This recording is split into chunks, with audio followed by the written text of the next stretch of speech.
Metamorphosis by Franz Kafka. Part 1. When Gregor Samsa woke one morning from uneasy dreams, he found himself transformed in his bed into a monstrous insect. He was lying on his hard, shell-like back, and when he lifted his head a little he could see his dome-shaped brown body, banded with reinforcing arches, on top of which the blanket maintained its precarious hold. His numerous legs, pitifully thin in relation to the rest of his bulk, danced ineffectually before his eyes. What has happened to me, he thought. It was not a dream. His room, a normal, though rather too small human room, lay peacefully between the four familiar walls.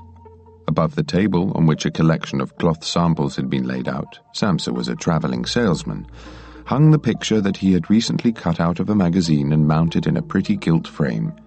It showed a lady in a fur hat and boa. Gregor's eyes then focused on the window and the gloomy weather. You could hear raindrops beating on the metal windowsill. God, he thought, what a strenuous profession I've chosen. All this wretched travelling. These early mornings are very bad for the brain. A man needs his sleep. Oh, to hell with it all. If it hadn't been for my parents, I'd have handed my notice in long ago. Oh well, there's still a gleam of hope. Once I've got the money together to pay back what they owe my boss, it might take another 5 or 6 years, I'll definitely do it. I'll make a fresh start. Meanwhile, though, I'd better get up. My train leaves at 5. And he looked across to the alarm clock that was ticking on the chest of drawers. God almighty, he thought. It was 6:30, and the hands were moving steadily forwards. Might the alarm not have rung? He could see from the bed that it had been set correctly to go off at 4. It must have rung. Yes, but was it possible to sleep calmly through that furniture-shaking racket? Well, he hadn't exactly slept calmly, but that probably meant he had slept all the more soundly. But what should he do now? The next train left at 7. To catch that would mean a frantic rush, and the samples had not been packed, and he wasn't exactly feeling especially fresh and mobile. And even if he did catch the train, he could expect a thundering tirade from his boss, because the office boy would have met the 5 o'clock train and reported his absence long ago. The boy was his boss's lackey, a spineless, mindless creature. While he was considering all this, there was a cautious tap at the door near the top of his bed. "Gregor," called the voice. It was his mother. "It's 7:15. Didn't you have a train to catch?" That gentle voice. Gregor gave a start when he heard his own voice answer. It was unmistakably his own, but mingling with it, as if from below, was a painful, not-to-be-suppressed squeak that uttered the words clearly only for a second. It had been Gregor's intention to answer at length and explain everything, but in the circumstances he confined himself to saying, Yes, thank you, Mother. I'm just getting up." Due to the wooden door, the change in Gregor's voice was presumably not noticeable from the outside, for his mother went shuffling off. But this brief exchange had alerted the other members of the family to the fact that Gregor was still at home, and already his father was knocking at one of the side doors with his fist. Gregor, what is it?" At the door on the other side, however, came the soft, plaintive voice of his sister. "Gregor, aren't you well? Do you need anything?" "Just coming," he replied in both directions, and tried through enunciating as clearly as possible and leaving long pauses between the words to make his voice sound as inconspicuous as possible. His father went back to his breakfast, but his sister whispered, "Gregor, open up, please." But Gregor had no intention of opening the door, and congratulated himself on his prudent habit, adopted from his travels, of locking all the doors at night, even when he was at home. First of all, he wanted to get up in peace and quiet, and only then think about what to do next. He recalled fairly often having felt some slight pain in bed, possibly as a result of lying awkwardly. which had turned out to be purely illusory once he was up, and he was curious to see how the morning's imaginings would gradually dissolve. Discarding the blanket was simple enough. He only needed to inflate himself a little, and it fell to the floor. But after that, things became more difficult because of his extraordinary girth. He would have needed arms and hands to lift himself up. Instead, he had only his numerous legs that were in constant and multifarious motion and over which he had no control. He tried at first to get the lower part of his body out of the bed, but this lower part, which he had incidentally not yet seen, proved too cumbersome. Progress was so slow, and when at last, having become almost wild, he mustered all his strength and thrust himself recklessly forward, it turned out that he had chosen the wrong direction. He bumped violently against the bottom end of the bed, and the searing pain he felt informed him that it was precisely this lower part of his body that might, for the time being, be the most sensitive. So he tried to get the upper part of his body out of bed first, twisting his head round to the edge of the bed. That was easy enough, and despite his girth and great weight, his body slowly followed the movement of his head.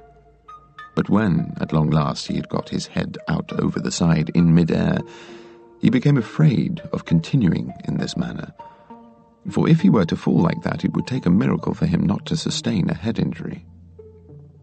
7 o'clock already, he said to himself as the alarm rang once more, and for a short time he lay still, breathing quietly, hoping perhaps that such total silence might bring about a return to normal, everyday reality.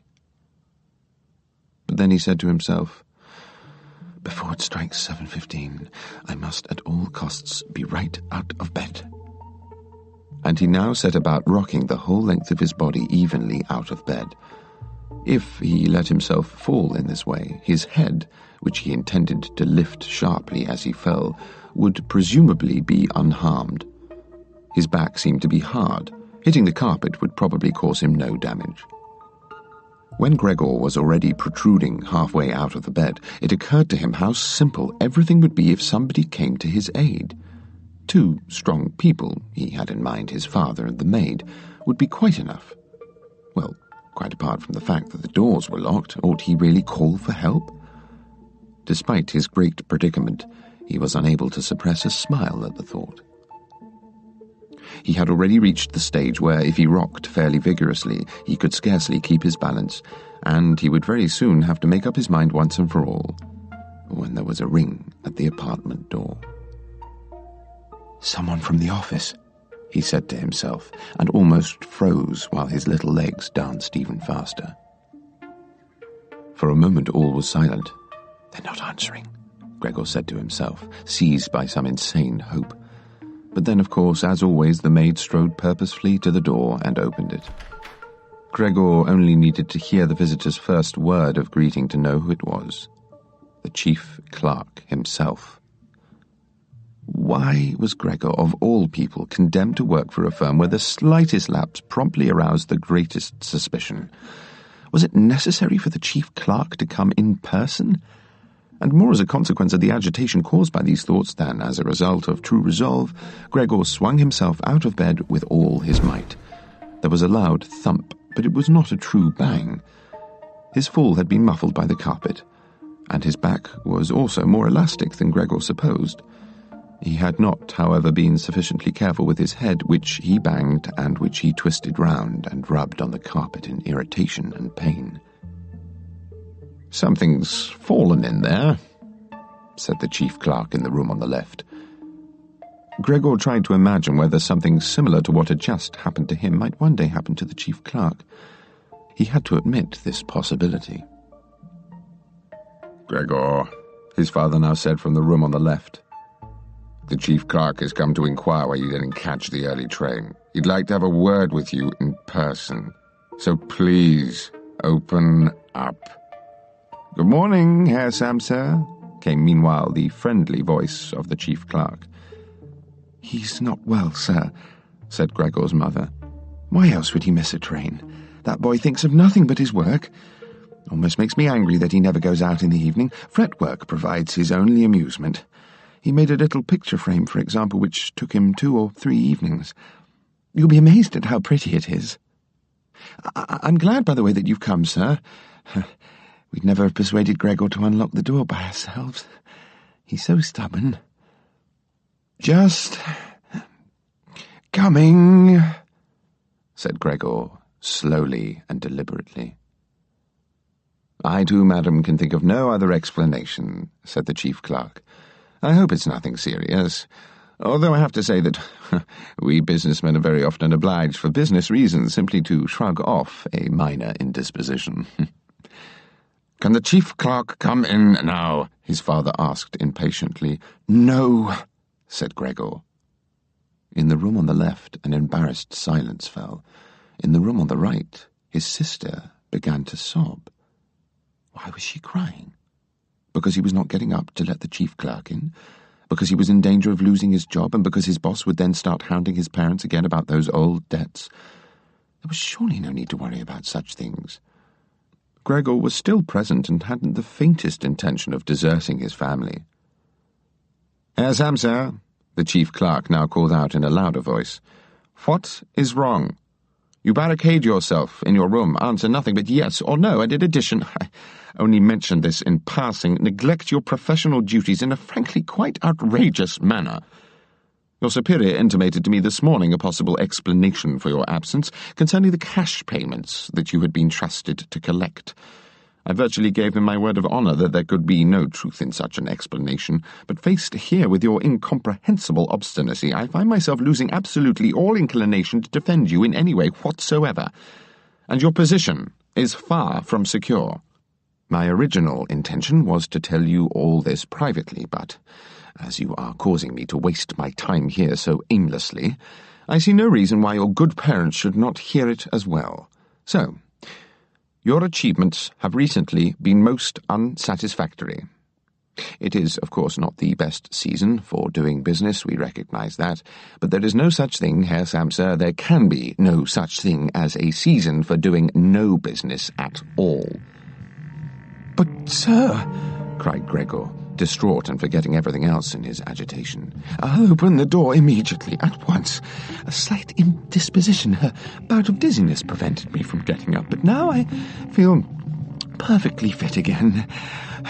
All these accusations of yours are quite unfounded, and no one has said a word about them to me. Perhaps you haven't seen the last batch of orders I sent in. Anyway, I'll catch the 8 o'clock train. Don't waste another moment, sir.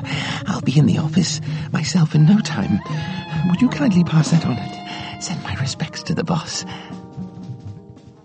And while Gregor was blurting all this out and hardly knew what he was saying, he had managed to reach the chest of drawers without difficulty, as a consequence perhaps of the practice he had acquired in bed, and was now trying to haul himself upright.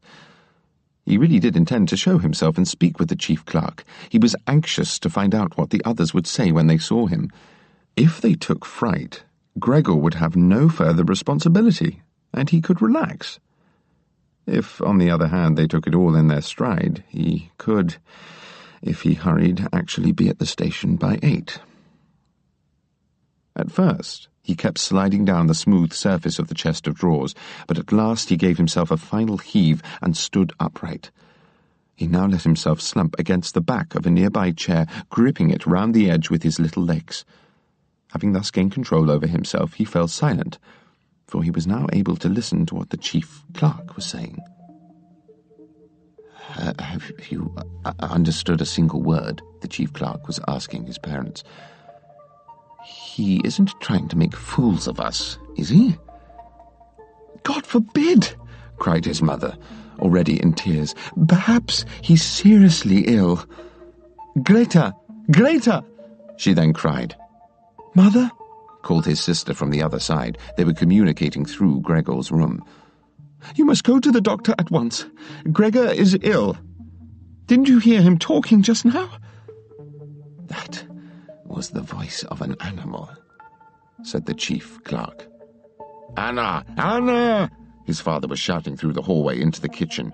Get a locksmith immediately! And already the 2 girls were running through the hall and tearing open the apartment door. But Gregor had become much calmer.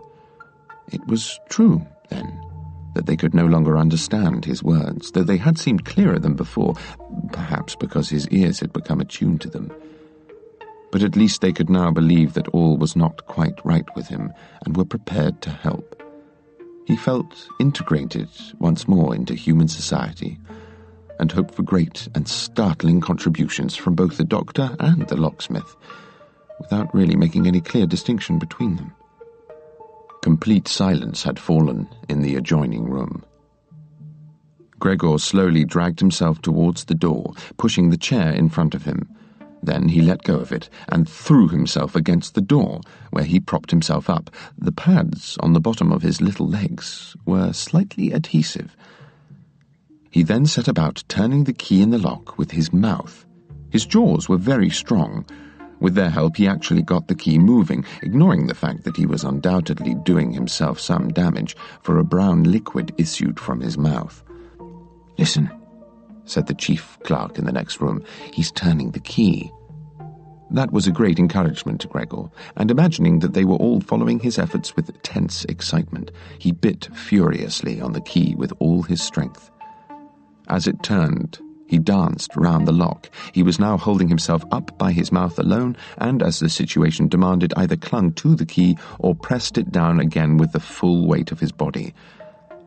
With a sigh of relief, he said to himself, "I didn't need the locksmith after all," and laid his head on the handle to pull the door open. By opening it in this way, the door was actually open while he himself was still not visible. First, he had to edge his way round the wing of the door, and with the utmost care if he wasn't to fall flat on his back.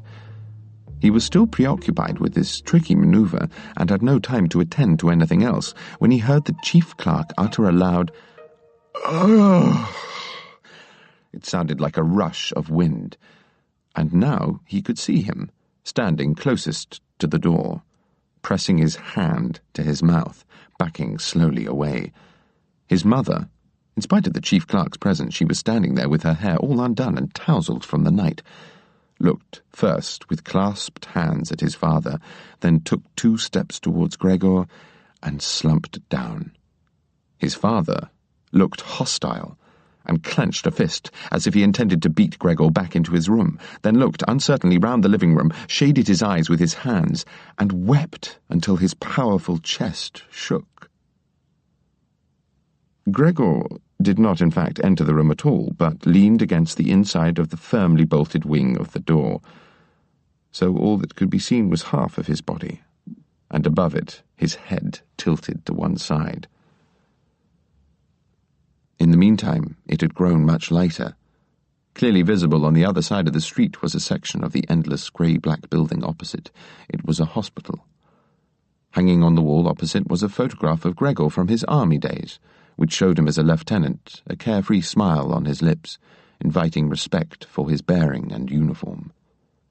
The door to the hallway was open, and since the front door was open too, it was possible to see out onto the landing and to the top of the stairs. "Right," said Gregor, well aware that he was the only one to have retained his composure.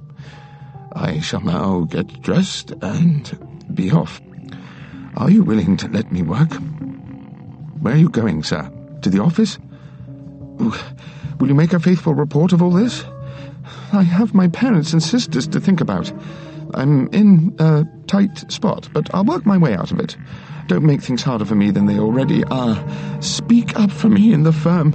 You, sir, you have a better view of things than the rest of the staff, and between you and me, than the head of the firm himself, who, in his capacity as employer, can easily allow his judgment to err to the disadvantage of an employee, and you know very well that the travelling salesman who's out of the office practically all year round can fall prey to gossip, coincidences, and unfounded complaints against which he's completely unable to defend himself. Sir, don't go away without telling me that you think I'm at least partly right."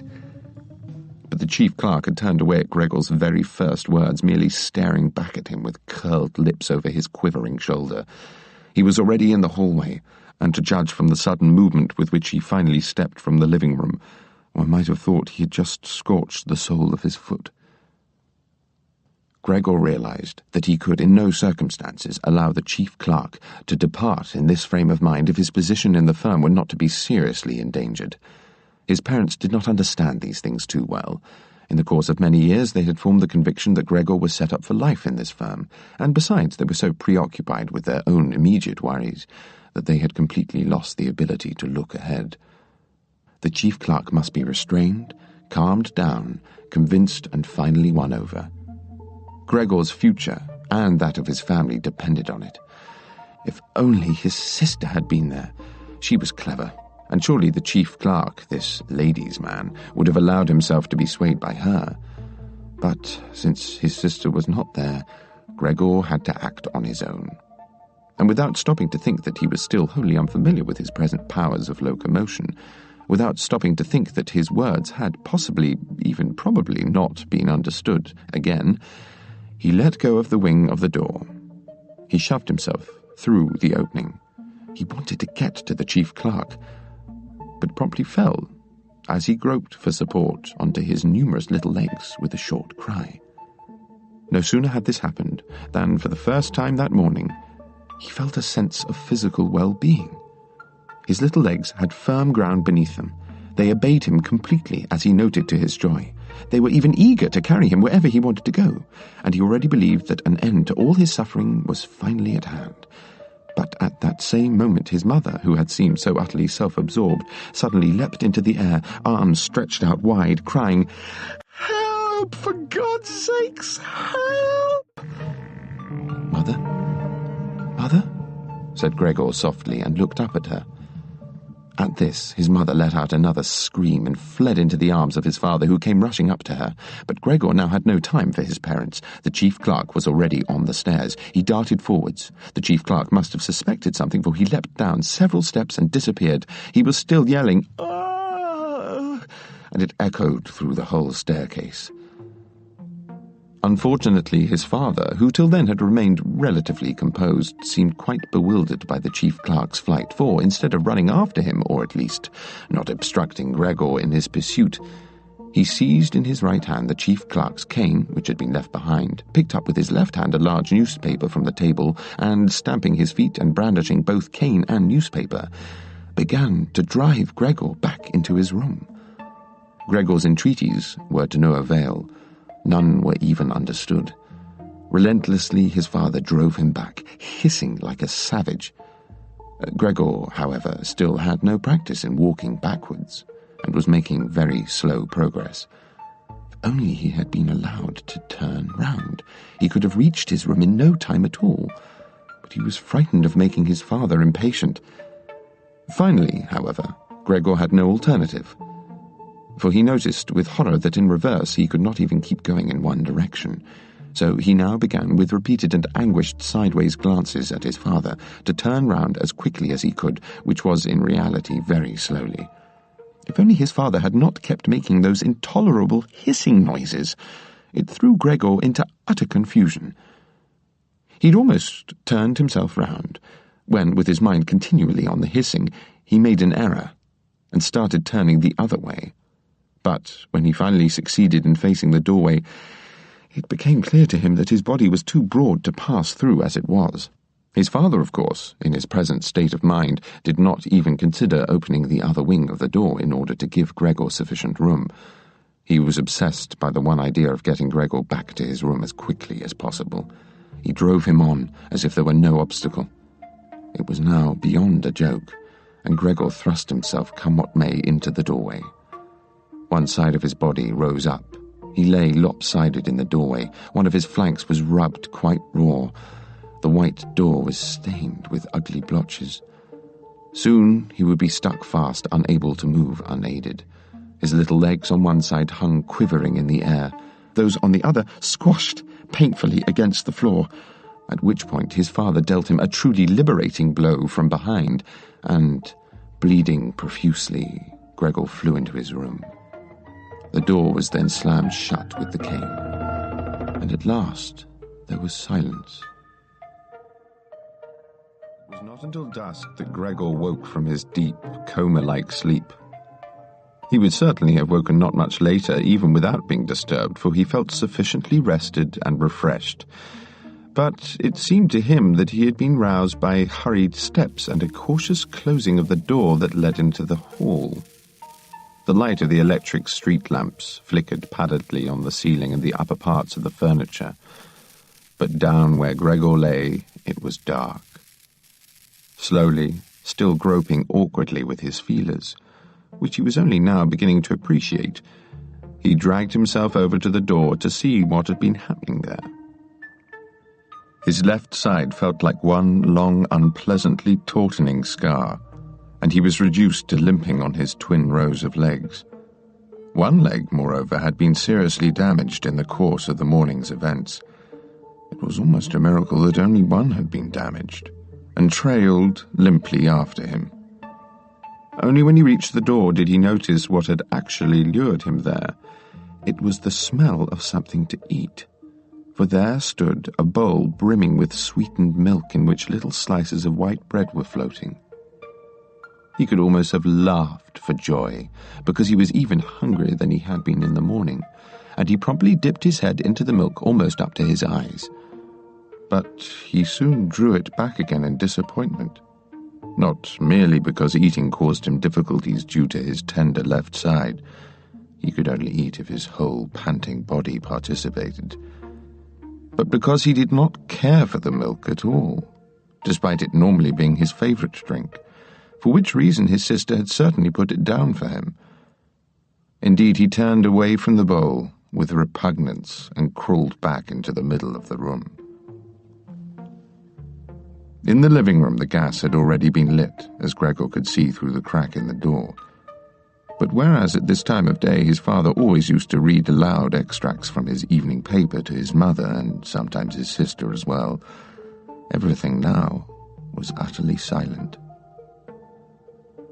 What a quiet life the family has been leading, Gregor said to himself, and felt so proud as he sat there staring into the darkness that he had been able to provide his parents and sister with a life of this sort in such a pleasant apartment. But what if all the peace, the prosperity, the contentment were now to come to a terrible end? In order not to lose himself in such thoughts, Gregor chose to move about and crawled back and forth across the room. During the long evening, first one of the side doors and then the other was opened slightly and quickly shut again. Somebody had presumably needed to come in, but had had too many misgivings. Gregor now stationed himself directly in front of the living room door, determined somehow to get his hesitant visitor into the room, or at least to discover who it might be. But the door was not opened again, and Gregor waited in vain. In the morning, when the doors had been locked, everyone had wanted to come in. Now, when he had opened one door and the others had clearly been opened during the day, no one came any more, and the keys, moreover, were now on the outside. It wasn't until late in the evening that the light was turned off in the living room, and it became clear that his parents and sister had stayed up all that time, for all three of them could now be distinctly heard moving away on tiptoe. Certainly no one would now come into Gregor's room until morning. He therefore had a long time to consider in peace and quiet how best to reorganize his life. But the high-ceilinged, spacious room in which he was obliged to lie flat on the floor filled him with an anguish he could not account for, since it was, after all, the room he had lived in for the past 5 years. And with a half-conscious change of direction, and not without a slight feeling of shame, he scuttled under the couch, where, although his back was a little squashed and he could not raise his head any more, he immediately felt quite comfortable, and was only sorry that his body was too broad to fit completely under the couch. There he stayed the whole night, either dozing and being continually jolted awake by pangs of hunger or in worries and vague hopes, all of which, however, led to the conclusion that for the time being he had to stay calm, and by exercising patience and being as considerate as possible to his family, make bearable the unpleasantness that he was compelled to cause them in his present condition. By early next morning, it was still almost night, Gregor had an opportunity to test the firmness of his new resolve, for his sister, almost fully dressed, opened the door from the hall and looked uneasily in. She did not see him immediately, but when she spotted him beneath the couch, good heavens, he had to be somewhere, he couldn't have just flown away, she got such a fright that she lost control of herself and slammed the door shut again from the outside. But, as if regretting her behaviour, she immediately opened the door again and tiptoed into the room, as though she were visiting someone seriously ill, or even a stranger. Gregor had stuck his head out almost to the edge of the couch and was observing her. Would she notice that he had left the milk standing, though not because he had no appetite, far from it, and would she bring in some other food that suited him better? If she didn't do so of her own accord, he would rather starve than bring it to her attention, although, in fact, he felt a tremendous urge to dart out from under the couch, throw himself at his sister's feet, and beg her to bring him something good to eat. His sister, however, noticed immediately and with astonishment the still full bowl, from which only a little milk had splattered all around, picked it up, admittedly not with her bare hands but with a cloth, and carried it out. Gregor was extremely curious to know what she would bring instead, and indulged in all manner of speculation. But never could he have guessed what his sister in the goodness of her heart actually did.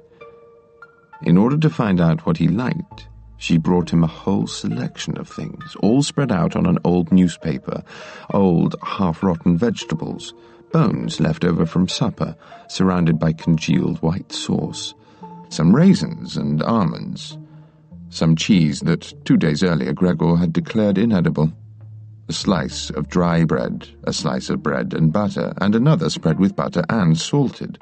In addition to all this, she also put down the bowl, which had probably been permanently assigned to Gregor, and into which she had poured some water, and, out of a sense of delicacy, since she knew that Gregor would not eat in her presence, she hastily withdrew and even turned the key in the lock to let Gregor know that he could make himself as comfortable as he wished.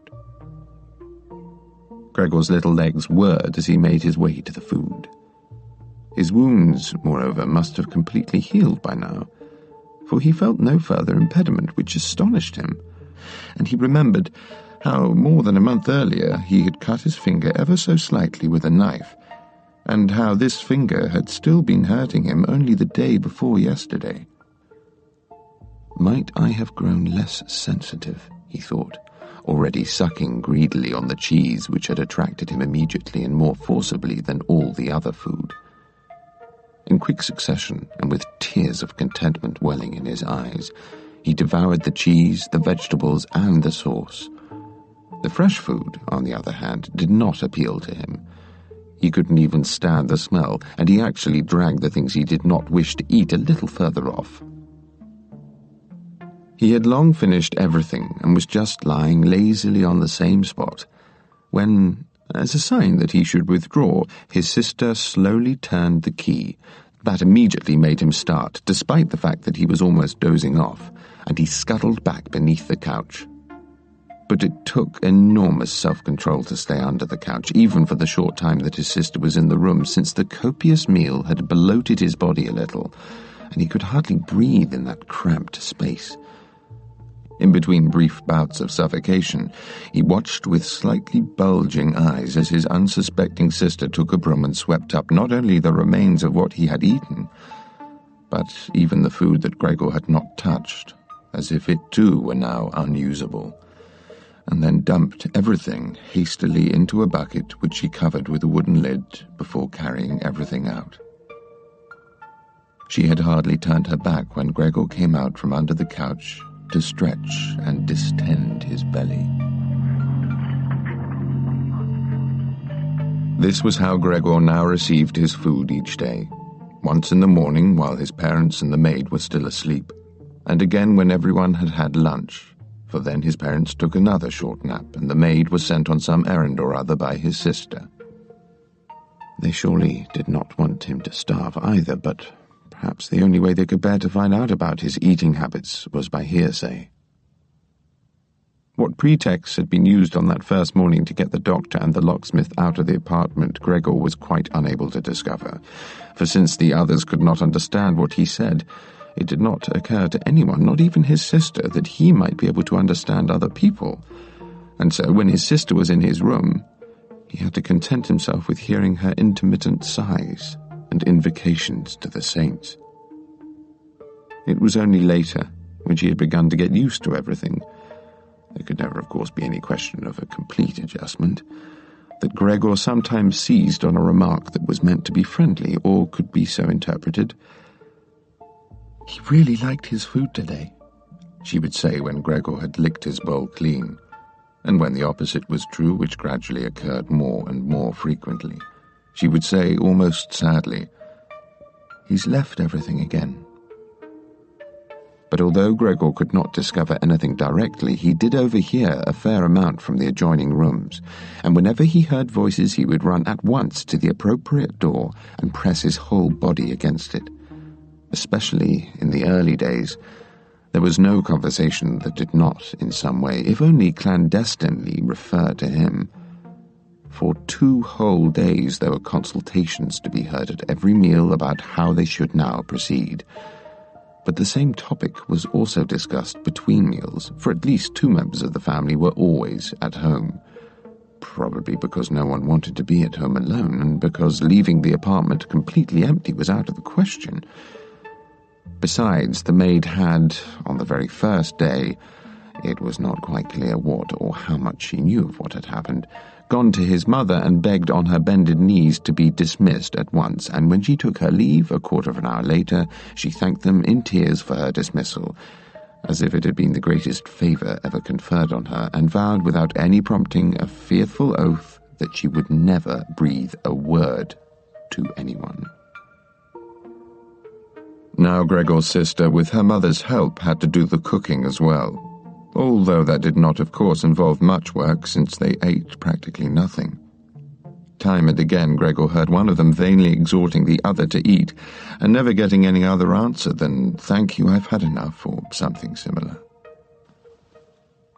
They didn't seem to drink anything either. His sister often asked his father if he wanted a beer, and kindly offered to fetch it herself, and when his father made no reply, she said, in order to remove any misgivings he might have, that she could send the janitor's wife to fetch it, whereupon his father uttered a decisive no, and that was the last they heard of it. In the course of the very first day, his father explained fully the family's financial situation and prospects to both mother and sister. From time to time he rose from the table and took some receipt or notebook out of his small Wertheim safe that he had held onto even after the collapse of his business 5 years earlier. He could be heard opening the complicated lock and closing it once he had taken out what he was looking for. These explanations by his father were, to some extent, the first encouraging news Gregor had heard since his imprisonment. He had always assumed that his father had been left with nothing at all from that business, or at least his father had never told him anything to the contrary, and Gregor himself had never asked him. Gregor's sole concern in those days had been to do everything in his power to help his family forget as quickly as possible the commercial disaster that had plunged them all into utter despair. And so he had set to work with quite exceptional zeal, and risen almost overnight from junior clerk to travelling salesman, in which capacity he naturally had many more possibilities of earning money, since his successes could be immediately translated by way of commission into ready cash that could be laid on the table at home before the astonished and delighted eyes of his family. Those had been wonderful times, which had never been repeated, at least not so gloriously, although Gregor subsequently earned so much money that he was in a position to meet the entire family's expenses, and actually did so. They had simply got used to it. The family as well as Gregor. They accepted the money with gratitude, he gave it with pleasure, but no special feelings of warmth were engendered anymore. Only his sister had remained close to Gregor, and it had been his secret plan that she, who, unlike him, loved music and could play the violin most movingly, should be sent next year to the conservatoire, regardless of the great expense it would entail, and which he would somehow meet. During Gregor's short stays in town, the conservatoire would often crop up in conversations with his sister, but never as anything more than a beautiful dream which could not possibly be fulfilled, and their parents did not even like to hear these innocent allusions. Gregor, however, had very fixed ideas on the subject, and intended to make the solemn announcement on Christmas Eve. Such were the thoughts, utterly futile in his present condition, that passed through his mind as he clung there upright, glued to the door, and listened. Sometimes, out of general exhaustion, he could not pay attention any longer and let his head bump carelessly against the door. But he immediately held it up again, for even the tiny noise this made had been heard in the next room and reduced them all to silence. "What on earth is he up to now?" said his father after a while, obviously turning towards the door, and only then would the interrupted conversation gradually be resumed. Gregor now became thoroughly acquainted, for his father was in the habit of repeating himself frequently in his explanations, partly because he had not concerned himself with these matters for quite some time, and partly because his mother could not always grasp things on first hearing, with the fact that, despite all their misfortune, a sum of money, admittedly very small, was still intact from the old days. But besides that, the money Gregor had brought home every month, he had kept only a few gulden for himself, had not all been used up, and had accumulated into a modest capital. Gregor nodded vigorously behind his door, delighted at this unexpected foresight and thrift. He could in fact have used this surplus money to pay off more of his father's debts to his boss, thus bringing much closer the day when he could quit his job.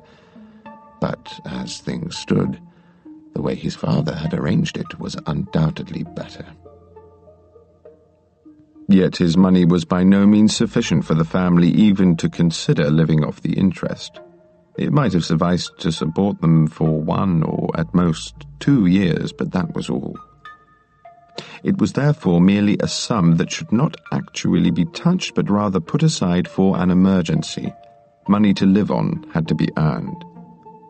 Now Gregor's father, though in good health, was an old man who had not worked for 5 years, and could not in any case be expected to take on too much. During those 5 years, the first holiday of his arduous yet unsuccessful life, he had put on a lot of fat and had consequently become very sluggish. And was Gregor's old mother now supposed to go out and earn money, when, suffering as she did from asthma, she found it a strain even to walk round the flat, and spent every other day lying on the sofa by the open window, gasping for breath? And was his sister now to go out to work, who at 17 was still a child, and whose way of life no one would have begrudged her, consisting as it did of dressing prettily, sleeping late, helping in the house, enjoying a few modest amusements, and above all playing the violin? Whenever the conversation turned to this need to earn money, Gregor would first let go of the door and then throw himself down on the cool leather sofa beside it, for he felt quite hot with shame and grief. Often he would lie there all night long, not sleeping a wink but merely scratching at the leather for hours on end. Or he would crawl up to the windowsill and lean against the window, evidently responding to a vague memory of that sense of freedom which looking out of the window had once given him. For as the days went by, he did in fact see things even a short distance away, less and less distinctly. The hospital opposite, which he used to curse because he saw so much of it, he could now no longer see it all. And had he not known perfectly well that he lived in the quiet but decidedly urban Charlottenstrasse, he might have thought that what he saw from his window was a wilderness in which the grey sky and grey earth were indistinguishably mingled.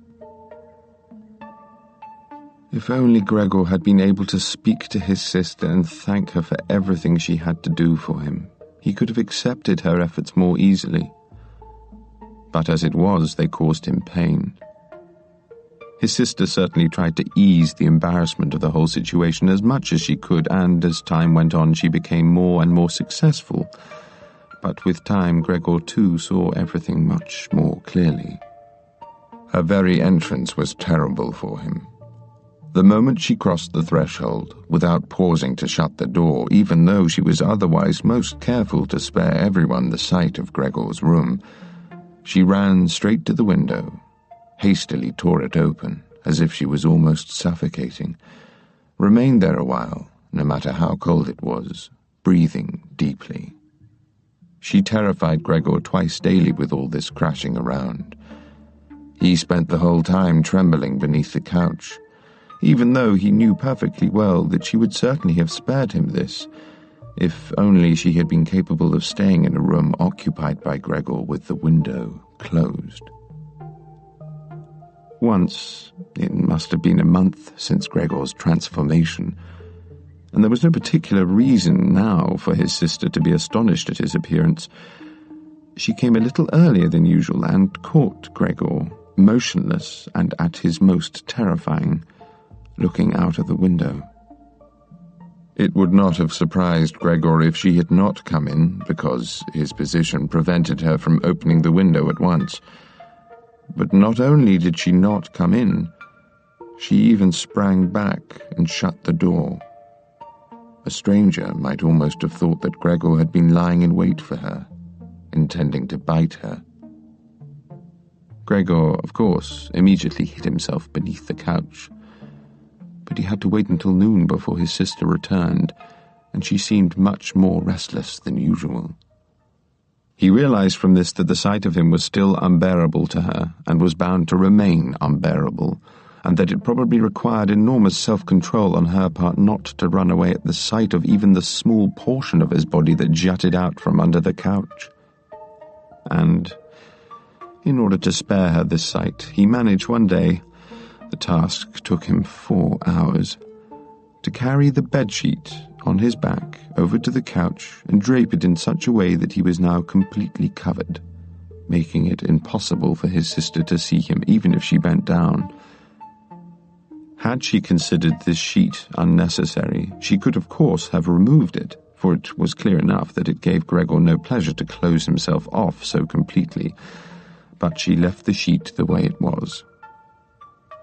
For the first fortnight, his parents could not bring themselves to enter his room, and he often heard them wholeheartedly acknowledging the work his sister was now doing, whereas before they had frequently been annoyed with her, because she seemed to them a somewhat unhelpful girl. But now both of them, his father and his mother, often waited outside Gregor's room while his sister cleaned it out, and as soon as she emerged, she had to give them a detailed account of how the room looked, what Gregor had eaten, and whether he had perhaps shown a slight improvement.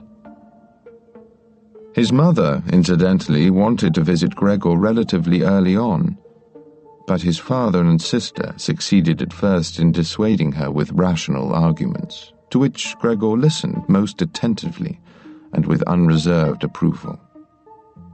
Later, though, she had to be restrained by force, and when she cried out, "Let me see my Gregor, my own unhappy son," Gregor thought it might be a good thing after all if his mother did come in. Not every day, of course, but perhaps once a week. She really did understand everything so much better than his sister, who had, perhaps, when all was said and done, only taken on so hard a task out of childish recklessness. Gregor's wish to see his mother was soon fulfilled. For amusement, he had acquired the habit of crawling all over the walls and ceiling. He was particularly partial to hanging from the ceiling. One could breathe more freely, and in the almost happy absent-mindedness which Gregor experienced up there, it sometimes happened that he let go and crashed to the floor. But now, of course, he had his body under much better control than before, and even such a great fall did him no harm. His sister noticed at once the new pastime that Gregor had discovered for himself. After all, he left behind the traces of his sticky substance even when crawling, and decided to give him as much crawling space as possible by removing the furniture which stood in his way. But she was unable to do this on her own. She dared not ask her father to help. The maid would most certainly not have helped, for although this girl of about 16 had been braving it out since the dismissal of the previous cook, she had asked as a favour to be allowed to keep the kitchen locked at all times and open it only when specifically called on to do so.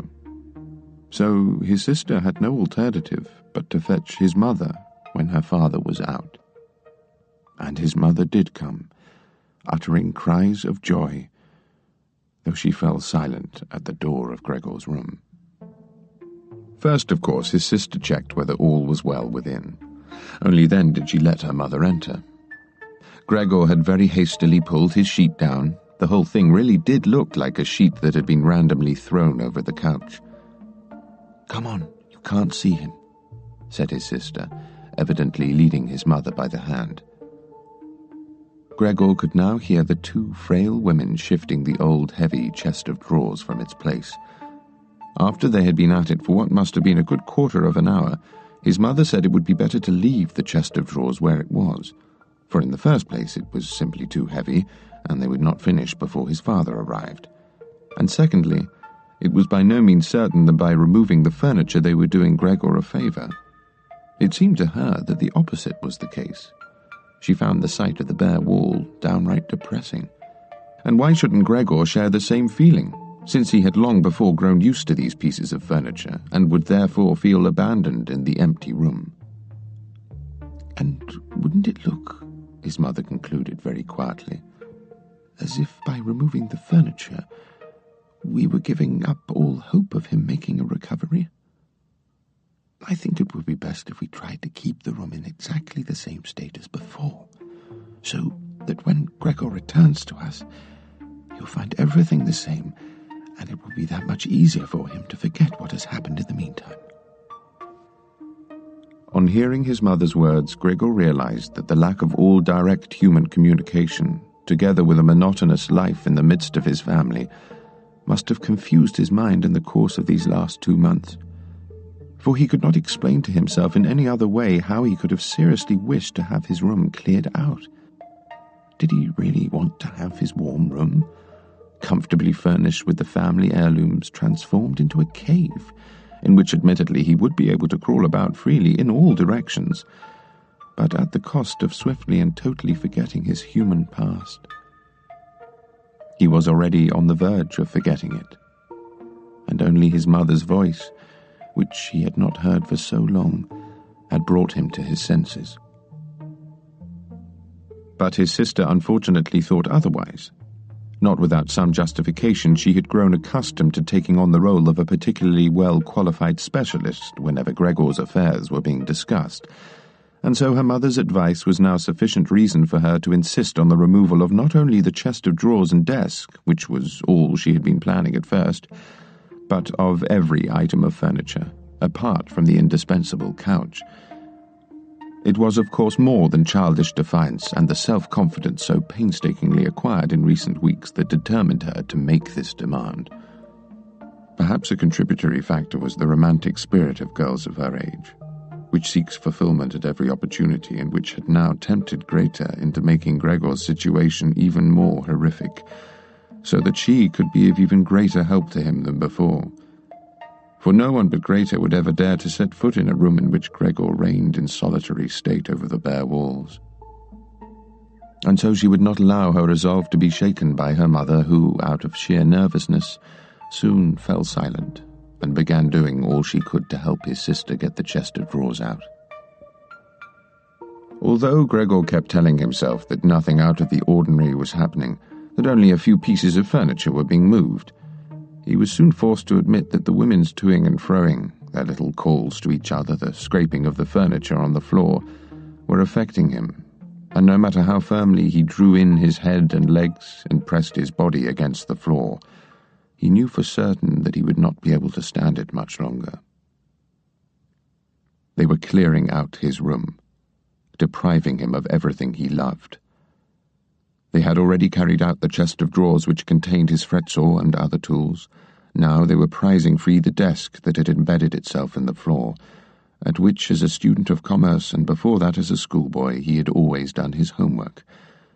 And he simply had no more time to verify the good intentions of the two women, whose existence he had in any case almost forgotten, for they were so exhausted that they were now working in silence, and only the heavy shuffling of their feet could be heard. And so he broke out. In the adjoining room the women were leaning against the desk to catch their breath for a moment. He changed direction 4 times. He really had no idea what to salvage first. Then, noticing the picture of the lady draped in nothing but furs, he quickly crawled up to it and pressed himself against the glass. This picture, at least, which Gregor was now completely covering, was certainly not going to be taken from him. He twisted his head round towards the living-room door to observe the women when they returned. They had not given themselves much of a rest and were already coming back. "So, what shall we take next?" said Greta, and looked about her. And then her eyes met Gregor's as he clung to the wall. It was probably only because her mother was there that she kept her composure.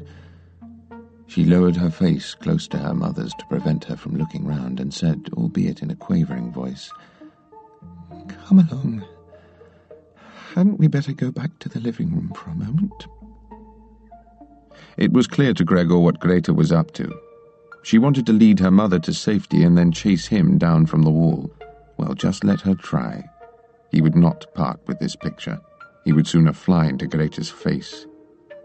But Greta's words had only served to increase her mother's anxiety. She stepped to one side, caught sight of the huge brown blotch on the flowered wallpaper, and before it had really dawned on her that it was Gregor, she cried out in a harsh voice, "Oh God, oh God!" and fell across the couch with outstretched arms. "You, Gregor!" cried his sister with raised fist and piercing eyes. These were the first words she had addressed to him directly since the transformation. She ran into the adjoining room to fetch some smelling salts to revive her unconscious mother. Gregor wanted to help, but he was stuck to the glass and had to tear himself free. Then he too ran into the adjoining room as though he could give his sister some advice, as in the past. But once there, he had to stand idly behind her. While rummaging around among various little bottles, she turned round and was startled. A bottle fell to the floor and broke. A shard of glass wounded Gregor in the face. Some kind of corrosive medicine poured over him. Without delaying any longer, Greta now gathered up as many bottles as she could and ran with them into her mother. She slammed the door behind her with her foot. Gregor was now cut off from his mother, who, through his fault, was perhaps near to death. Tormented by self-reproach and anxiety, he began to crawl. He crawled over everything, walls, furniture, and ceiling, until finally, in his despair, with the whole room starting to spin around him, he fell down onto the middle of the big table. A short time passed. Silence reigned all around. Perhaps that was a good sign. Then the doorbell rang. The maid, of course, was locked up in her kitchen, and so Greta had to open the door. It was Gregor's father. "What's happened?" were his first words. Greta's appearance must have told him everything. Greta replied in a muffled voice, with her face presumably pressed against her father's chest. "Mother fainted, but she's better now. Gregor's broken loose." "I knew it," said his father. "I kept telling you it would happen, but you women never listen." It was clear to Gregor that his father had misinterpreted Greta's all-too-brief announcement and assumed that Gregor had been guilty of some act of violence. He now, therefore, had to try and calm his father down, for he had neither the time nor the means to explain the situation to him, and so he fled to the door of his room and pressed himself against it so that when his father came in from the hallway, he could see at once that Gregor had every intention of returning to his room. But his father was in no mood to notice such niceties. "Aha!" he cried on entering. in a tone that suggested simultaneous rage and delight. Gregor drew his head back from the door and lifted it towards his father. He had really not pictured his father the way he now stood there. Admittedly, he had been too absorbed by his newfound interest in crawling to concern himself, as he used to, with what was going on in the rest of the apartment, and he ought really to have been prepared to find that circumstances had changed. Yes, but could this really be his father? The same man who used to lie wearily in bed whenever Gregor set out on a business trip, who greeted him wearing a dressing gown and reclining in an armchair when he returned in the evening, who was actually hardly capable of getting to his feet, but merely raised his arms to indicate that he was pleased. Now, however, he held himself erect. He was dressed in a tight-fitting blue uniform with gold buttons, the kind worn by bank messengers. From under his bushy eyebrows, his piercing dark eyes had a fresh, alert look, and the usually dishevelled white hair had been combed down flat. He threw his cap, which was adorned with a gold monogram, probably that of some bank, in an arc across the entire room onto the couch, and he advanced towards Gregor with a grim expression on his face. Gregor had known from the very first day of his new life that his father believed that the only way to treat him was with the utmost severity, and so he ran on in front of his father, stopping when his father came to a halt, and hurrying forwards again as soon as his father made a move. In this manner they circled the room several times, without anything decisive occurring. Gregor kept to the floor, especially as he feared that his father might interpret a flight onto the walls or the ceiling as an act of particular malice on his part. Even so, he had to admit that he would not be able to keep up this kind of running for long, because for every step his father took, he had to execute a whole series of movements. Signs of breathlessness were also becoming apparent. Just as in his previous life, his lungs had not been wholly reliable. As he now staggered on, hardly keeping his eyes open in order to concentrate entirely on running, an object that had been lightly thrown suddenly flew right past him, hit the floor, and rolled in front of him. It was an apple. A second one came flying right after it. Gregor stopped dead with terror. To continue running was pointless, for his father had decided to bombard him. These small red apples rolled about on the floor as if electrified and cannoned into each other. One apple thrown without force grazed Gregor's back and glanced off harmlessly, but another, that came flying after it, actually penetrated Gregor's back. Gregor tried to drag himself forward, as if the startling, unbelievable pain might pass with a change of location, but he felt nailed to the spot, and he stretched out his body with all his senses in a complete blur. The last thing he saw was the door of his room being flung open and his mother rushing out ahead of his screaming sister. She flung herself on his father, embracing him in absolute union with him, with hands clasped behind his head, begging him to spare Gregor's life. But now Gregor's sight was beginning to fail. Gregor's severe wound, from which he suffered for more than a month, the apple remained lodged in his flesh as a visible reminder, since no one dared to remove it, seemed to have brought home, even to his father, that Gregor, despite his present sad and repugnant appearance, was still a member of their family. And even though Gregor's wound had caused him to lose for good some of his mobility, and he needed for the time being long, long minutes to traverse his room like an old invalid, he felt fully compensated for this worsening of his condition by the fact that every day, around dusk, the living-room door, which he was in the habit of watching closely an hour or two beforehand, was thrown open, so that, as he lay in the darkness of his room, invisible from the living-room, he could see the whole family at the table and listen to their conversation. These were, of course, no longer the animated conversations of the old days, which Gregor had always recalled with some wistfulness in those tiny hotel rooms, when he'd had to throw himself wearily into damp bedclothes. Things were now mostly very peaceful. Soon after supper, his father would fall asleep in his chair. His mother and sister kept reminding each other to be quiet.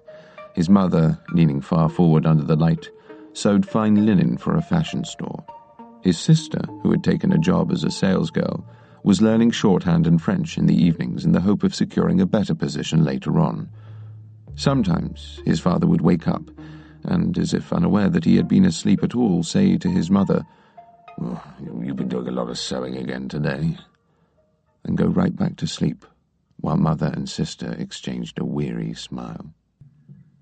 With a sort of obstinacy, his father refused to take off his official uniform, even in the house. And while his dressing gown hung idle on the peg, he slept fully clothed in his chair, as if he were permanently awaiting his superior's orders even here.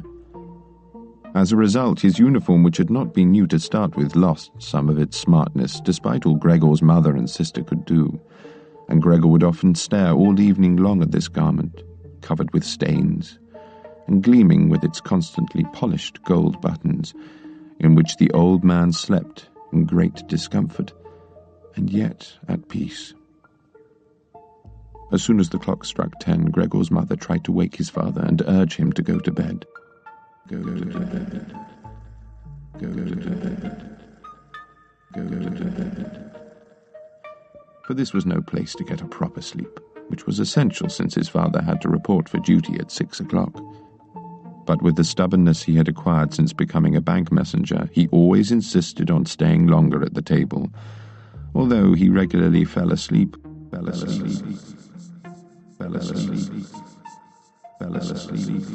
and could then only with the greatest difficulty be persuaded to exchange his chair for his bed. Who in this overworked and exhausted family had time to worry about Gregor any more than was absolutely necessary? They economized more and more. The maid was finally dismissed. A huge, bony cleaning woman with white hair fluttering around her head came mornings and evenings to do the heaviest work. His mother took care of everything else, on top of all her sewing. It even happened that various pieces of family jewellery, which his mother and sister had once been overjoyed to wear at parties and celebrations, were sold, as Gregor discovered one evening from the general discussion about the prices they had fetched. But the chief complaint was always that they could not give up the apartment, which was far too big for their present circumstances, since it was impossible to imagine how Gregor could be moved. But Gregor realized that it was not only concern for him that prevented a move, for it would have been a simple matter to transport him in a suitable crate with a few air holes. The main reason that prevented the family from moving was rather a feeling of utter hopelessness, and the thought that they had been afflicted by a misfortune that none of their friends and relatives had ever suffered. And the wound in Gregor's back began to hurt all over again, when mother and sister, having put his father to bed, now came back, and his mother, indicating Gregor's room, said, "Close that door, Gaeta." And when Gregor was again in the dark, in the next room the women wept together, or just stared dry-eyed at the table. Gregor spent the days and nights almost entirely without sleep. Sometimes he thought that the next time the door opened he would take charge of the family's affairs again, just as before. After a long interval, his boss and the chief clerk reappeared in his thoughts, together with 2 or 3 friends from other firms, a chambermaid in a provincial hotel, a fond, fleeting memory, a cashier in a hat shop whom he had courted earnestly but too slowly. They all appeared, intermingled with strangers or people he had already forgotten. But instead of helping him and his family, they were all inaccessible, and he was glad when they disappeared. But at other times he was in no mood to worry about his family. He was consumed by fury at how badly he was being looked after, and although he could think of nothing he might like to eat, he nonetheless laid plans for gaining access to the larder, to take what was his by right. No longer considering how she might give Gregor a special treat, his sister would shove any old food into his room with her foot before running off to work every morning, and in the evening, regardless of whether the food had merely been picked at or as was most frequently the case, left completely untouched, she swept it out with a swish of her broom. The cleaning of the room, which she now always attended to in the evenings, could not have been done more speedily. Streaks of dirt lined the walls, heaps of dust and filth lay here and there on the floor. At first, whenever his sister came in, Gregor would station himself in corners of the room that were particularly filthy, implying by this position a sort of reproach. But he could have probably stayed there for weeks without his sister mending her ways. She saw the dirt just as clearly as he did, but had simply decided to leave it there. At the same time, she saw to it, with a touchiness that was quite new to her, and was indeed affecting the whole family, that the cleaning of Gregor's room should remain her prerogative. On one occasion, his mother had undertaken a thorough cleaning of Gregor's room. As soon as his sister noticed that evening, she ran into the living room, and despite her mother's imploringly uplifted hands, burst into a fit of sobbing that his parents, his father of course had been startled out of his chair, at first watched in helpless amazement, until they too got excited. His father, to his right, reproached his mother for not leaving the cleaning of Gregor's room to his sister. To his left, on the other hand, he yelled at his sister, saying that never again would she be permitted to clean Gregor's room. And while his mother tried to drag his father, who was beside himself with agitation, into the bedroom, his sister, shaken with sobs, hammered the table with her small fists, and Gregor hissed loudly with rage, because nobody thought to close the door and spare him such a spectacle. But even if his sister, worn out by her day job, had grown tired of caring for Gregor as she had once done, there was absolutely no need for his mother to take her place, and no reason for Gregor to be neglected. For the cleaning woman was now there. This elderly widow had no real horror of Gregor. Without being in the least inquisitive, she had once accidentally opened the door to his room, and at the sight of Gregor, who, taken completely by surprise, began to run back and forth, had stood still in amazement, her hands folded in front of her. From that time on, she never failed to open the door a little every morning and every evening to look in at Gregor. At the beginning, she even called him over to her with words she probably regarded as friendly, such as, "Come over here, you old dung beetle," or "Just look at the old dung beetle." Gregor never responded to such forms of address, but remained motionless where he stood. If only, instead of allowing this cleaning lady to disturb him pointlessly, they had given her orders to clean his room every day. Once, early in the morning, heavy rain, perhaps a sign of approaching spring, was beating against the window panes. Gregor felt so exasperated when the cleaning woman started prattling again that he turned on her, albeit slowly and like an invalid, as if to attack. Instead of taking fright, however, the cleaning lady merely picked up a chair that was near the door, and as she stood there, with her mouth wide open, it was clear that she only intended to shut her mouth when the chair in her hand had come crashing down on Gregor's back. "You keep your distance, understand?" she said, as Gregor turned slowly around again, and the cleaning lady calmly placed the chair back in the corner.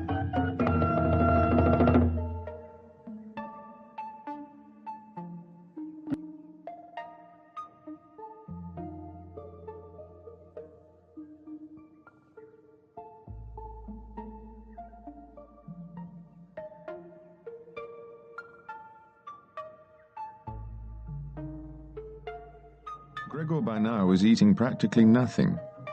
Only when he accidentally went past his food would he take a bite as a game, hold it for hours in his mouth, and then generally spit it out again.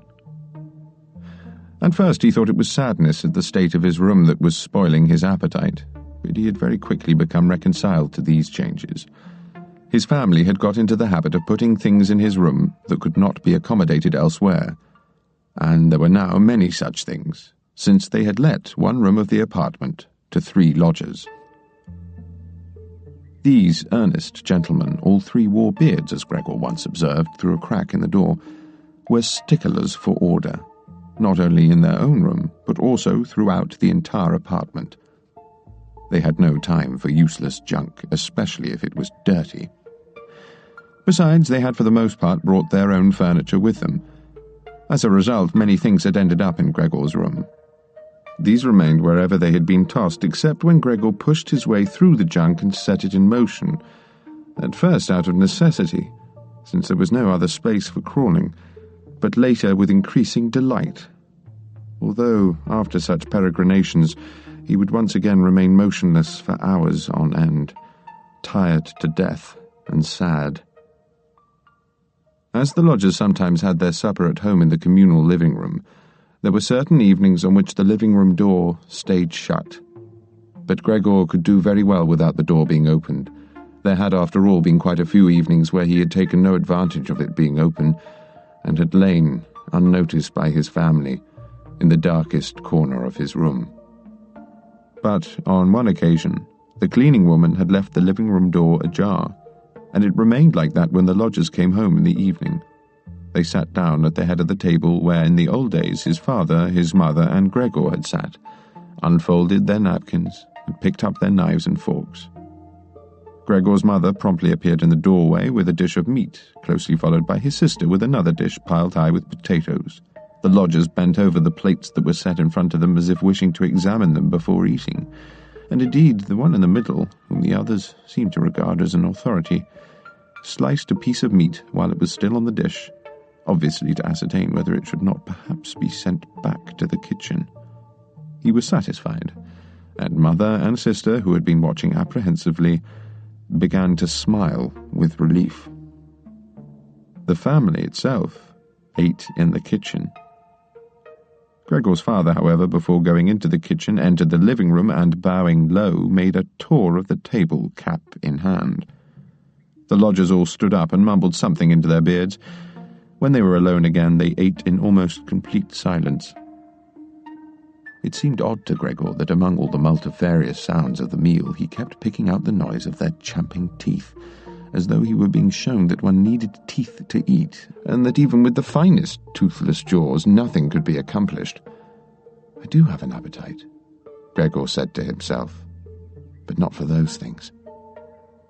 Look how these lodgers gorge themselves while I waste away." On this same evening, Gregor could not remember having heard it once in all this time, the sound of violin playing came from the kitchen. The lodgers pricked up their ears, stood up, and tiptoed to the door leading into the hall where they stood in a huddle. Their movements must have been heard, for his father called out, "Do you find the playing unpleasant, gentlemen? It can be stopped at once." "On the contrary," said the gentleman in the middle. "Wouldn't the young lady like to join us in here, where it's much more comfortable?" "With pleasure," cried his father, as if he were the violinist. The gentleman went back into the room and waited. Gregor's father soon came in with the music stand, his mother with the music, his sister with the violin. His sister calmly prepared herself to play. His parents, who had never previously rented out rooms and therefore treated the lodgers with excessive politeness, did not even dare sit down on their own chairs. His father leaned against the door, but his mother was offered a chair by one of the gentlemen and sat down where he had happened to place it, tucked away in a corner. His sister began to play. Gregor, attracted by the playing, had ventured out a little further into the living room. He was hardly surprised that he had recently shown such little consideration for others.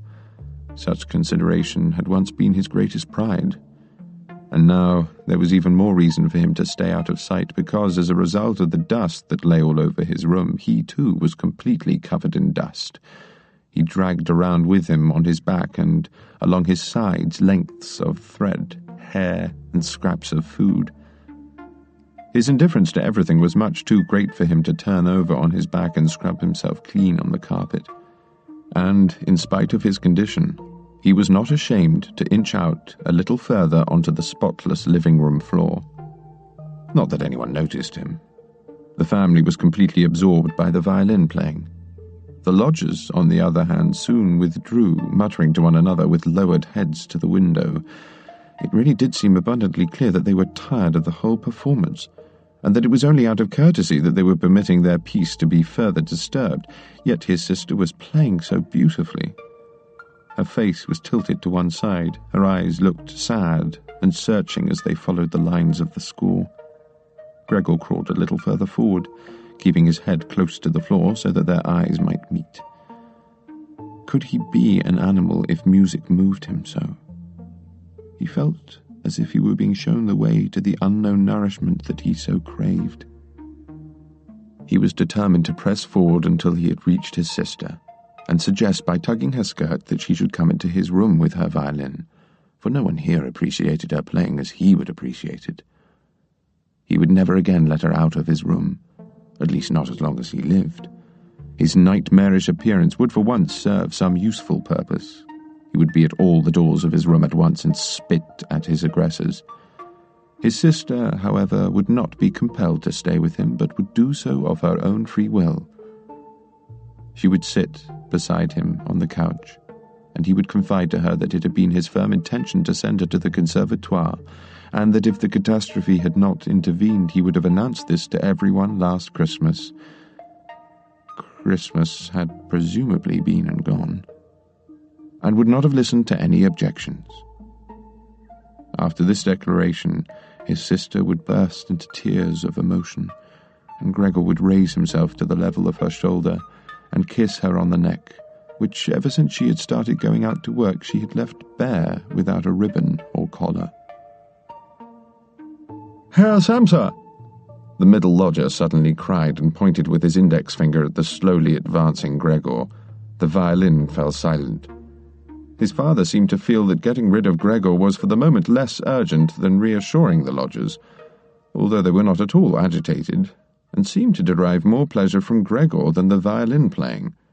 Gregor's father hurried over to them and tried with outstretched arms to drive them into their room, and at the same time to block their view of Gregor with his body. Now they really did get a little angry, though it was no longer possible to tell whether this was due to his father's behaviour or because of the dawning realization that they had such a flatmate as Gregor. They demanded explanations from his father, and only slowly retreated to their room. His sister, meanwhile, had overcome her bewilderment, caused by the abrupt end to her playing, and had run into the adjoining room which the lodgers, driven on by his father, were now approaching more rapidly. Blankets and pillows could be seen flying into the air and falling back onto the bed, guided by his sister's practiced hands. Even before the lodgers had reached their room, she had finished making the beds and slipped out. At the bedroom door, the middle lodger stamped his foot with a sound like thunder, and so brought Gregor's father to a halt. "I hereby declare," he said, raising his hand and looking round the room for Gregor's mother and sister as well, "that in view of the repellent conditions prevailing in this apartment and family," here he spat with sudden resolve onto the floor, "I intend to vacate this room as of now. I shall not, of course, pay a penny for the period I have already spent here. I shall, on the other hand, consider taking action against you with claims that, I assure you, will be very easy to substantiate." He fell silent and looked straight ahead, as if he were expecting something. And indeed his two friends chimed in at once with, "We also give notice, as of now." Whereupon he seized the door handle and slammed the door. Gregor's father groped his way to his chair and slumped into it. He might have been stretching himself out for his customary evening nap, but the heavy nodding of his head, as if it had lost all support, showed that he was by no means asleep. All this time Gregor had been lying motionless where the lodgers first discovered him. Disappointment at the failure of his plan, but perhaps also the weakness caused by so much fasting, made it impossible for him to move.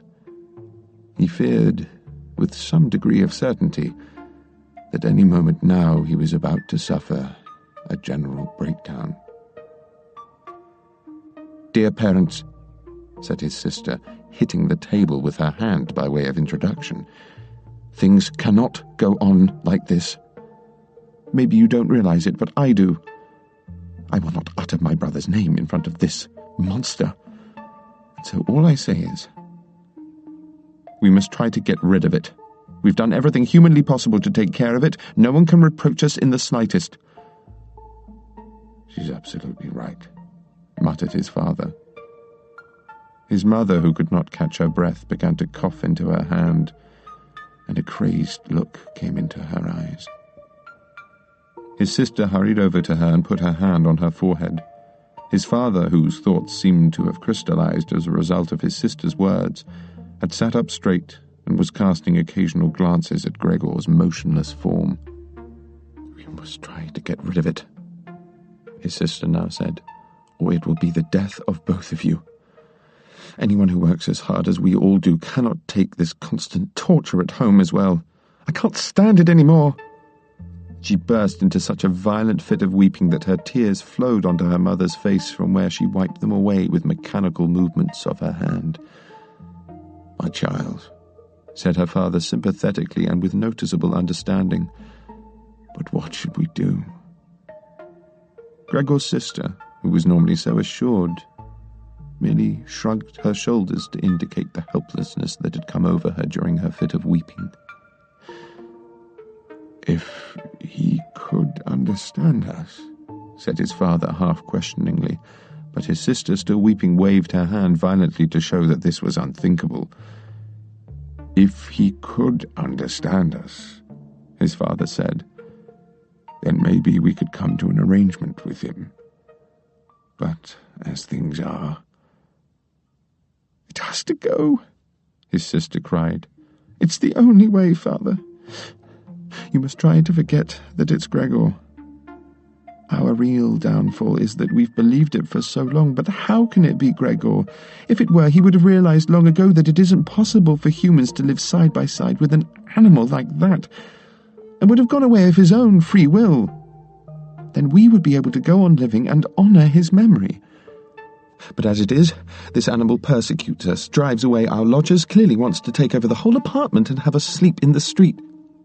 "Look, Father!" she suddenly screamed. "He's at it again!" And in a fit of terror that Gregor found quite incomprehensible, she dashed behind her father, who, alarmed solely by her behaviour, stood up and half raised his arms as if to protect her. But Gregor hadn't the slightest wish to frighten anyone, especially not his sister. He had merely begun to turn round in order to go back to his room, and that was naturally conspicuous because in his ailing condition he could only execute the difficult manoeuvre with the help of his head, raising and banging it many times against the floor. He stopped in his tracks and looked round. They must have recognized his good intentions. The terror had only been temporary. Now they all looked at him sadly and in silence. His mother was slumped in her chair.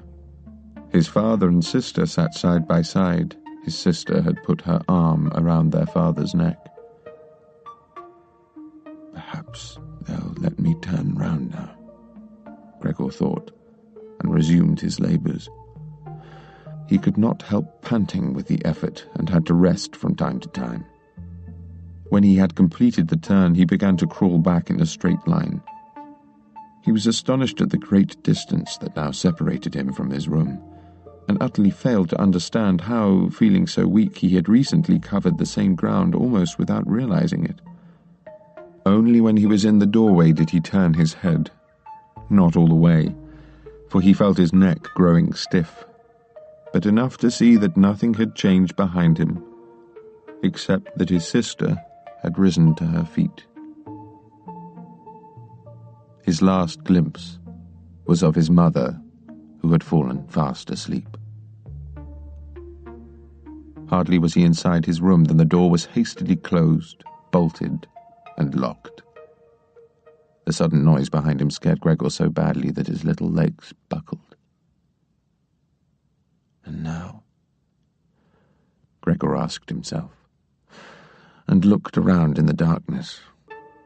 He soon discovered that he could no longer move at all.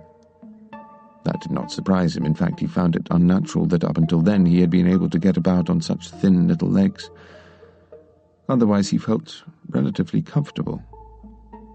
True, he had pains all over his body, but he had the impression that they were gradually growing fainter and fainter and would eventually vanish altogether. He recalled his family with tenderness and love. His conviction that he would have to disappear was, if possible, even firmer than his sister's.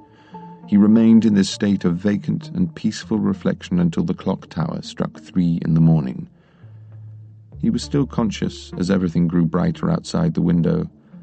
Then, involuntarily, his head sank right down, and his last breath flowed feebly from his nostrils. When the cleaning woman came early in the morning, she did not at first find anything out of the ordinary as she paid Gregor her usual brief visit. She thought he was lying there motionless on purpose, pretending that his feelings were hurt. She credited him with boundless intelligence. Because she happened to be holding the long broom, she tried to tickle Gregor with it from the safety of the door. When even this proved unsuccessful, she lost patience and gave Gregor a little prod, and it was only when she had shifted him from his place without encountering any resistance that she began to take notice. Having soon become aware of the true state of affairs, she reacted with amazement and yelled into the darkness, "Take a look at this! He's dead! He's lying there as dead can be!" The Samsas sat bolt upright in their double bed and took a while to get over the fright the cleaning woman had given them before they finally grasped what she was saying. Herr Samsa threw the blanket round his shoulders. Frau Samsa emerged in nothing but her nightdress. In this way they entered Gregor's room. Meanwhile, the door of the living room where Greta had been sleeping since the lodgers moved in had also opened. "Dead?" asked Frau Samsa, and looked up inquiringly at the cleaning woman, although she could see that it was so without verification. "I'll say," said the cleaning woman, and to prove it she gave Gregor's corpse another huge shove with her broom. Frau Samsa made as if to put a restraining hand on the broom, but did not do so. "Well," said Herr Samsa, "may God be thanked." He crossed himself, and the 3 women followed his example. Greta, without taking her eyes off the corpse, said, "Just look how thin he was. But then it's ages since he ate anything." And Gregor's body was indeed completely flat and dry, which could actually only now be observed since the body was no longer held up by his little legs. There was nothing else to distract the eye. "Come into our room for a while, Greta," said Frau Samsa with a wistful smile. The cleaning woman opened Gregor's window wide. Despite the early hour, the fresh air already had a touch of mildness to it. It was, after all, the end of March. The 3 lodgers emerged from their room and stared about them in astonishment for their breakfast. They had been forgotten. "Where's our breakfast?" the middle lodger sullenly asked the cleaning woman. But she put her finger to her lips and then hastily and silently beckoned the lodgers to follow her into Gregor's room. They did so, and then, with their hands in the pockets of their somewhat shabby jackets, they stood round Gregor's corpse in the now sunlit room. Then the bedroom door opened, and Herr Samsa appeared in his uniform with his wife on one arm, his daughter on the other, and they all looked as though they had been crying. "Get out of my apartment this instant," said Herr Samsa, and pointed to the door without letting go of the women. "How do you mean?" said the middle lodger, somewhat taken aback, and smiled a sickly smile. "I mean precisely what I say," replied Herr Samsa, and escorted by the 2 women, marched in a straight line towards the lodger. The latter stood still at first and looked at the floor as if the thoughts in his head were being rearranged. "We'll be going, then," he concluded, and looked up at Herr Samsa as though, in a sudden onset of humility, he was seeking fresh approval for even this decision. Herr Samsa merely gave him several brief nods and glared at him, whereupon the gentleman did indeed stride immediately into the hallway. His 2 friends, who for some time had been listening intently, now practically skipped after him, as if afraid that Herr Samsa might reach the hall before them and cut them off from their leader. All 3 of them took their hats from the coat rack, pulled their canes from the umbrella stand, bowed silently, and left the apartment. The Samsa family decided to spend the day resting and going for a walk. Not only had they earned this break from work, they positively needed it. and so they sat down at the table and wrote 3 letters of apology. Herr Samsa to his superiors at the bank, Frau Samsa to her employers, and Greta to the proprietor of the shop where she worked. While they were writing, the cleaning woman came in to say that she was going because she had finished her morning's work. The 3 letter writers merely nodded, but when the cleaning woman gave no sign of leaving, they looked up in annoyance. "What is it, then?" asked Herr Samsa. The almost vertical little ostrich feather in her hat, which had irritated him all the time she had been working for them, swayed gently in all directions. "Well, it's like this," answered the cleaning woman. "I mean, you mustn't worry about how to clear out that thing in there. It's already taken care of." Frau Samsa and Greta bent over their letters as if to continue writing. Herr Samsa, perceiving that the cleaning woman now wished to describe everything in detail, checked her firmly with an upheld hand. Since she was not permitted to tell her story, she remembered she was in a great hurry, called out, obviously insulted, "Good riddance to the lot of you," turned furiously on her heels, and left the apartment with a terrible slamming of doors. "She'll get her notice this evening," said Herr Samsa. But he received no answer from either his wife or his daughter, for the cleaning woman seemed to have shattered once more their barely regained peace of mind. Herr Samsa turned his chair round to face them and watched them in silence for a while. Then he called out, "Come here! Stop brooding over the past, and have a little consideration for me." The women obeyed him at once, hurried over to him, caressed him, and quickly finished their letters. Then all 3 of them left the apartment together, something they had not done for months, and took the tram into the country. The carriage, in which they were the only passengers, was brightly lit by warm sun. Leaning back comfortably in their seats, they discussed their prospects for the future, which on closer examination appeared to be far from bad, for all 3 of them had jobs which, though they had never really discussed it, were entirely satisfactory. The greatest immediate improvement in their situation could of course be expected from a simple change of accommodation. They would now take a smaller and cheaper apartment, but better situated and in every way simpler to manage than their present one, which Gregor had found. While they were talking in this way, Herr and Frau Samsa realized at almost the same time as they watched their daughter becoming increasingly animated that recently, despite all the troubles that had turned her cheeks pale, she had blossomed into a beautiful and voluptuous girl. Growing quieter and communicating almost unconsciously through glances, they reflected that it would soon be time to find her a good husband. And it was like a confirmation of their new dreams and good intentions when, at the end of the ride, their daughter stood up first and stretched her young body.